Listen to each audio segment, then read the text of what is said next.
বন্ধুরা, সাধনার ডেলি ব্লগে তোমাদের সঙ্গে সামনে চলে এলাম। অনেক ভিডিও তোমাদের দেখছো বা ভালোবাসা দিচ্ছ। তোমাদের ভালোবাসা পেয়ে সত্যি আমি খুব খুশি যে এতটা ভালোবাসা দিয়েছো তোমরা আমাকে।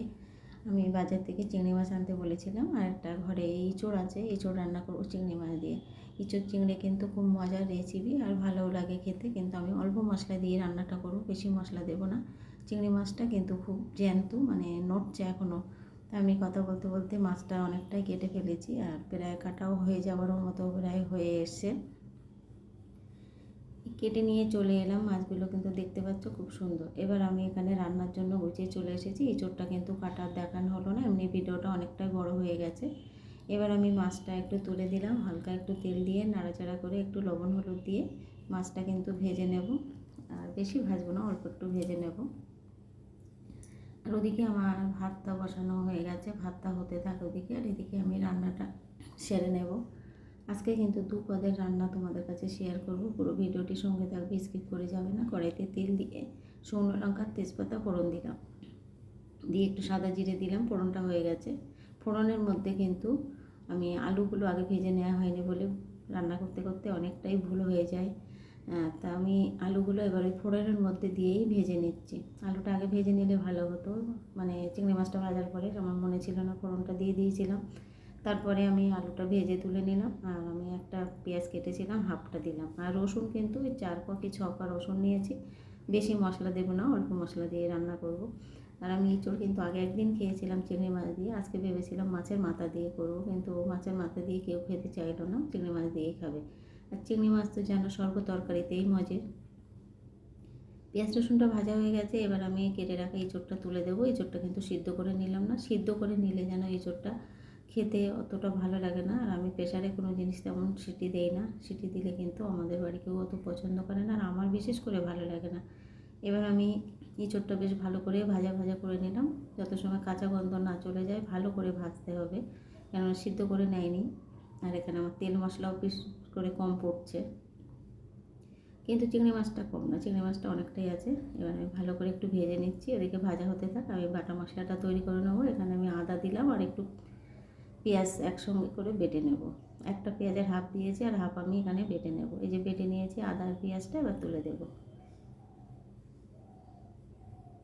এবার আদা পেঁয়াজটা তুলে দিলাম, পরিমাণ মতো লবণ দিলাম, হলুদ দিলাম। এবার দুটো লঙ্কা ভেঙে দেবো ঝালের জন্য, আর আমি তো রান্না করি সবসময় কাঁচা লঙ্কা দিয়ে। টমেটো কুচি দিয়ে দিলাম।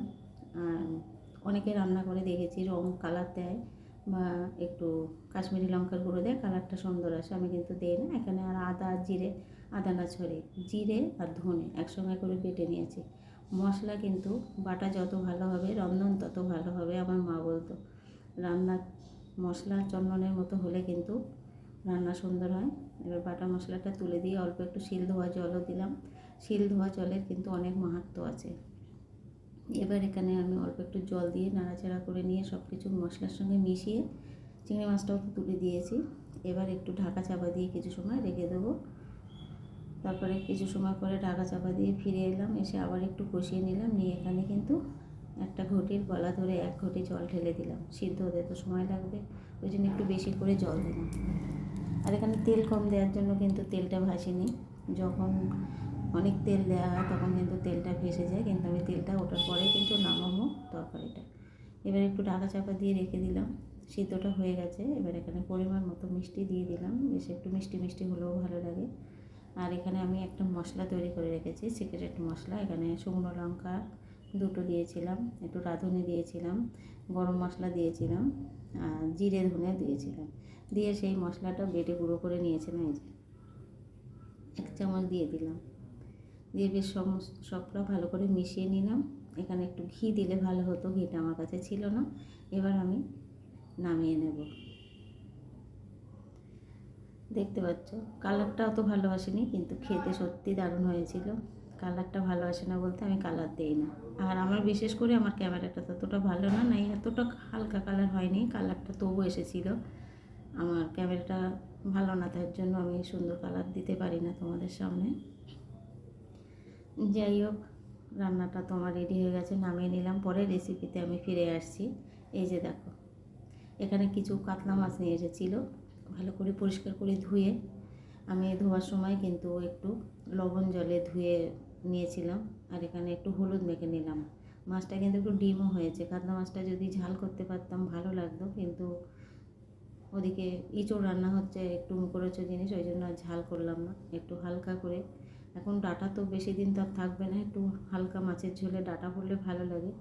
কিন্তু বেগুন আলু কেটে নিয়েছি, সঙ্গে কিছু ডাঁটাও দিয়েছি। এদিকে মাছটা আমি ভাজতে বসিয়ে দিলাম, এক খোলায় হবে না, দু খোলায় মাছগুলো ভেজে নামিয়ে নিলাম।